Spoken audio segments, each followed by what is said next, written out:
дар ноҳияи Шаринав даври аввали озмуни ҷумҳуриявии Тоҷикистон ватани азизи ман ҷамъбаст гардида 15 нафар иштирокчии фаъоли он ба даври дуюмро хат гирифтанд. бояд гуфт ки озмуни ҷумҳуриявии Тоҷикистон ватани азизи ман бо мақсади истиқболи сазовори ҷашни 30-солагии истиқлолияти давлатии ҷумҳурии Тоҷикистон, дарёфти истеъдодҳои нави соҳаи санъат, тақвият бахшидан ба касбияти баланди ҳунарӣ иҷрокунандагӣ ва эҷоди мусиқии нав, пайдо намудани беҳтарин намунаи оҳанг ва сурудҳои тараннумгари дастовардҳои замони истиқлолияти давлатӣ баргузор мегардад.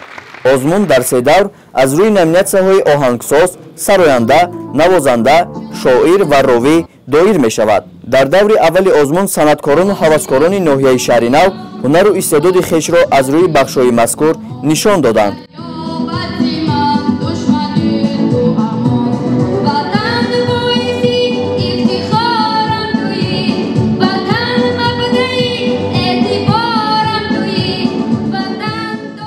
ман фикр мекунам ки кормандони шӯъбаи фарҳанг ва довталабоне ки имрӯз дар озмун омадан бисёр як ҳиссиёти хуб қатӣ буданд, бо як вақти хуш қатӣ буданд.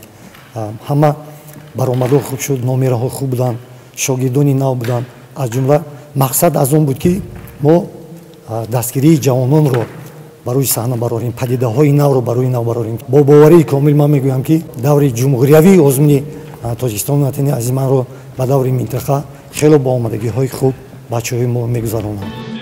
Фаррух Саидов, Далер Ҳасанов, Парвона Нигматова ва Сабрина Гулова дар номинатсияи сароянда, ансамбли навозандагии Сабо, Хусрав Холиқов, Юсуфҷон Рабиев ва Меҳрангез Саидова дар номинаи навозандагӣ, Фирӯз Раҷабов, Фаррух Самадов дар номинатсияи оҳангсоз ва дигарон ғолибони даври аввал гардиданд.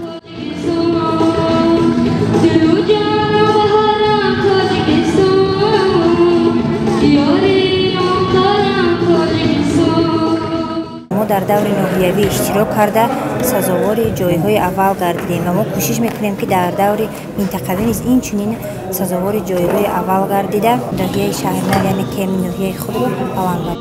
ёдовар мешавем ки тибқи низомнома даври дуюми озмуни ҷумҳуриявии Тоҷикистон ватани азизи ман моҳҳои июн-июл дар шаҳри Ҳисор ва даври сеюми он моҳи ноябр дар шаҳри Душанбе ҷамъбаст шуда ғолибон бо ҷоиза ва диплом сарфароз гардонида мешаванд.